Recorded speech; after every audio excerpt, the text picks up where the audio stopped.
special edition of Painting with Mr. Bates. I just wanted to take this time to go over a few of my tools that I use and to get you familiar with some of the things that you can get in and check out for your own painting supplies. So just going to quickly go over a few things here, starting with my array of brushes. And I'm going to pull a little bit closer to the camera here to show you these. These are some of the smaller brushes here. Here I have a 1/2 inch. This here is my angled brush, 1/2 inch. You can also get it in smaller sizes. This is a 1/4 inch here.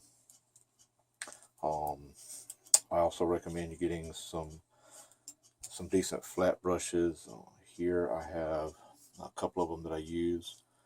Some of these come in numbered sizes, like 6, 8, things like that. A lot of them you're going to find actually has sizes on them. Like this one here, the black one is a 1/2 inch. This one here is numbered as a number 8, which is pretty close to the same size as a 1/2 inch. Probably closer to maybe a 1/4 inch, something like that. But there's a couple of those sizes there. Then I get into my fan brushes, and as you can see here, there's a couple of my different fan brushes that I use. I use these, you see a lot with my water scenes, trees, things like that, clouds. For more fine detail, I get into the smaller round brushes here. You'll see me use these a lot with doing trees, some detail on the trees, especially this size here I use a lot for doing my birds, things like that. And that's just a few of my tools, and I'm just going to stick those right here. Another great tool to have is, of course, a good palette knife, and you can get these. Come in. This is a stainless steel. You can get these individually. This is a Master's Touch. You can get them like this, or you can get them in packs of these. You can also get them in plastic, but I prefer the stainless steel because it's good and sturdy. It's got a good sharp edge on it. Not so sharp that, if I do this right here, I'm going to cut myself, but it's got a good sharp enough edge on it that I can work with my paint and things like that. Another great sizes of brushes to have are these here.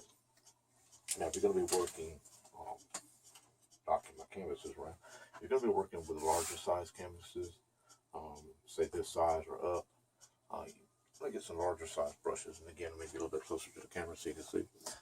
This here is a 1/2 inch brush.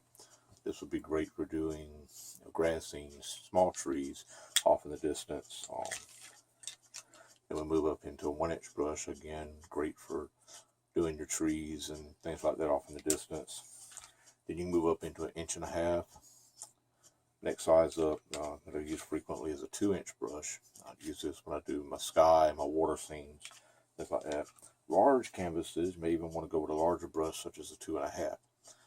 Great sizes, and I would also recommend that you try to have at least 2 or 3 of the same brushes, so we don't have to go back and forth with cleaning and everything. You want to spend more time on your painting than you do with cleaning, so having 2 or 3 of the same brush gives you the opportunity to just place that brush aside, grab a clean one, and keep going. Okay, so that's just a few things you can grab with your brushes, work on those, because you want to spend most of your time with your painting, with your work, and focus on that rather than having to focus on constantly cleaning your brushes. So again, 2 or 3 of the same brush is great to have in your arsenal of tools. On the condition of paints, let's talk about a couple of things. I'm going to show you some of these. Go up a little bit closer here. We have, this is a craft paint. You can get these.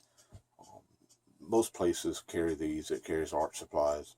They average anywhere from 50 cents to $1 a tube. Those are great for a lot of different paintings. Great for a lot of different projects. They're good to use. The difference is those are more liquidy. They have a lot more fluidity to them. They spread more evenly, more watery. So they're great for certain things. However, I cannot get texture out of those. Okay, if I want to get a good textured paint, when I say textured, I mean when I get done with my painting and it's dry and I can take my hand and go across it, I can feel the mountain ridges. When I'm doing my mountains, I can feel those ridges. I can feel those trees. It gives me a good raised texture. And to get that, I move into a heavier bodied paint. This is still acrylic, but it comes in a tube.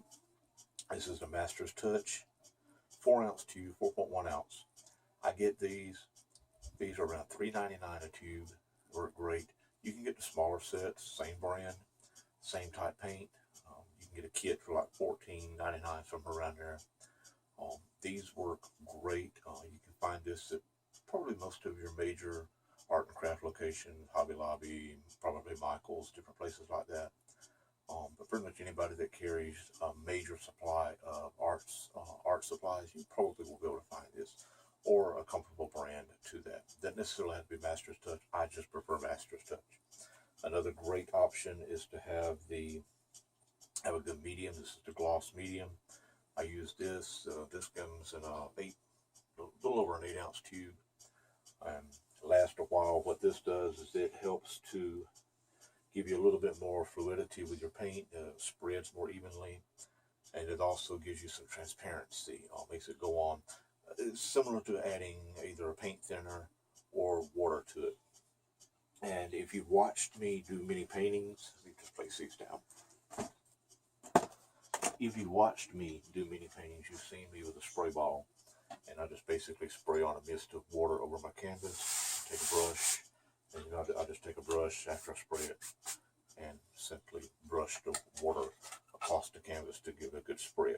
And what that does is that gives me a moist surface, similar to using a liquid white with the oil paints.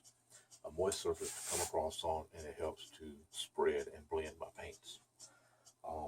Other items that you can grab if you like to do stenciling, if you've seen some of my paintings recently, you've noticed that one of them that I did recently, which was a barn scene, I had some stenciling.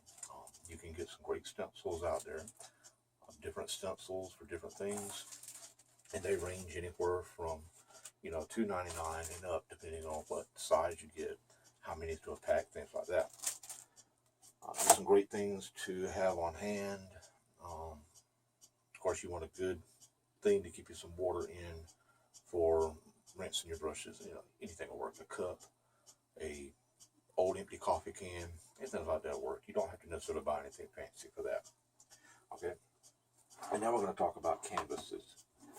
First, I'm going to talk about the canvas boards. You can get these in different sizes, from the itty bitty ones to 8x10. This is a 7x9. They come in packs. This is a 9x12. They range anywhere from $3.99 and up, depending on the size and the number. This is a $7.99 pack of the 9x12, and there's 5 canvas boards to it. So you have those. You also have your stretch canvases. This here is an 8x10 stretch canvas. It's double primed, and this one is I get this one for $3.99.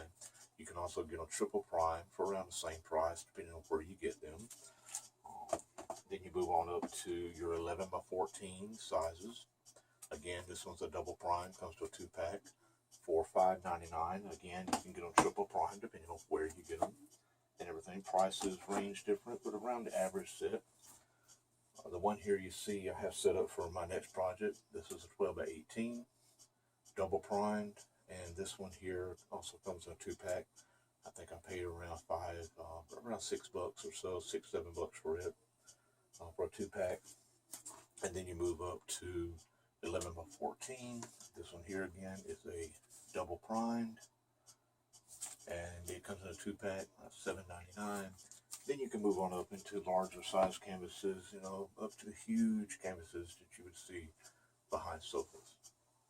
But just wanted to share this with you to tell you, you can get you a good supply of materials, and then let your imagination flow. Get out there, use your imagination, put it onto the canvas, and let it become your work. Let your art be unique to you. I hope you get some great ideas from me. I've enjoyed a lot of the videos that I watch online. I've learned a lot from old videos of Bob Ross. I love watching his old videos. I've learned a lot from him with his oil paintings. Another great individual that I've recently had the pleasure of meeting online is Brett Day. Brett Day is over in Beckles, I don't know if I pronounced that right. over in Beckles in the over in the UK. He's a great guy, does some awesome work with oil painting, spray paint art. He does some awesome videos. If you ever get a chance, look him up on YouTube. It's Paint with Brett Day, or Paint with Brett, I believe it is on YouTube. Look him up. He does some great work and everything. So get out there and check out some different videos. Be sure to subscribe right down below, guys.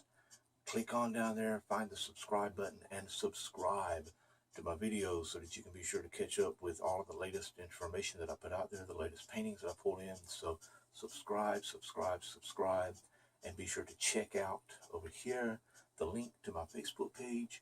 Check it out as well. Go on there and give me a like, give me some thumbs up, and I will see you next time, or should I say, you shall see me. Until then, enjoy your painting and let your imagination flow.